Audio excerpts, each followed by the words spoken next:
शिव महापुराण बहुत सुंदर बात कहती है, जिसको कथा श्रवण करना रहती है कि हमको 3 घंटे कथा सुनना है, 4 घंटे कथा सुनना है, हम जाकर बैठ गए। तो जिसको कथा सुनना रहती है वो अपनी पूरी व्यवस्था कर कर झोले में लेकर चलता है।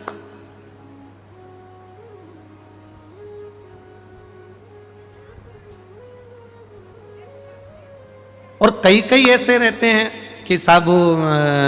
थोड़ी देर सुनी, अब देख लिया कि अब मालूम पड़ा 2 बजे कथा चालू हुई है, सब जनता उठेगी, 4 बजे सब चले जाएंगे तो ट्रैफिक जाम ना हो जाए, उस चक्कर में वो मालूम पड़े 3 साढ़े 3 बजे से ही धीरे से उठूं उठूं उठूं उठूं, और मालूम पड़े जितनों का मन कथा में लगा हुआ था उन सबको पाँव से कूचते, कपड़ों से कूचते, हाथ पैर लगाते, दमोचते, कंधे पर हाथ, पाँव पर हाथ रखते रखाते, जैसे तैसे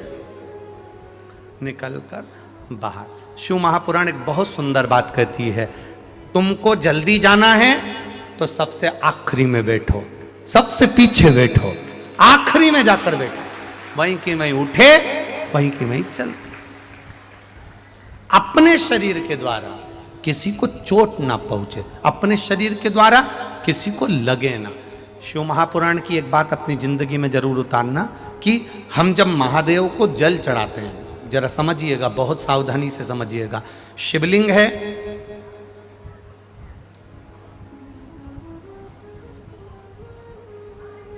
शिवलिंग पर हम जब जल चढ़ाते हैं, जब हम भगवान शंकर के शिवलिंग को जल चढ़ा रहे हैं,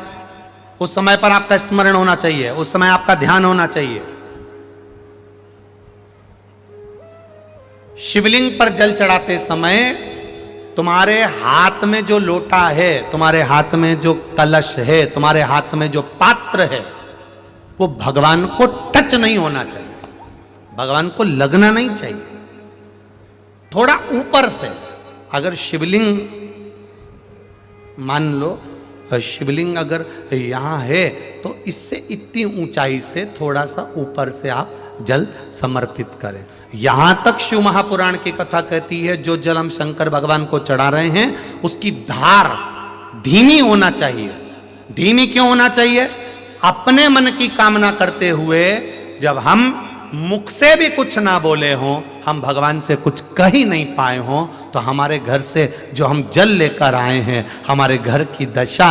जैसे सुदामा जी चावल लेकर गए थे और भगवान कृष्ण ने चावल की पोटली को खोला था, चावल मुख में रख लिया था, चावल केवल पोटली खोले थे और भगवान कृष्ण समझ गए थे कि सुदामा के घर की दशा क्या है। उसी तरह जब हम शिव जी को जल चढ़ाते हैं तो महादेव हमारे घर की दशा समझ जाते हैं कि हमारी दशा क्या है, हमारी दशा क्या है, ये महादेव समझ जाते हैं।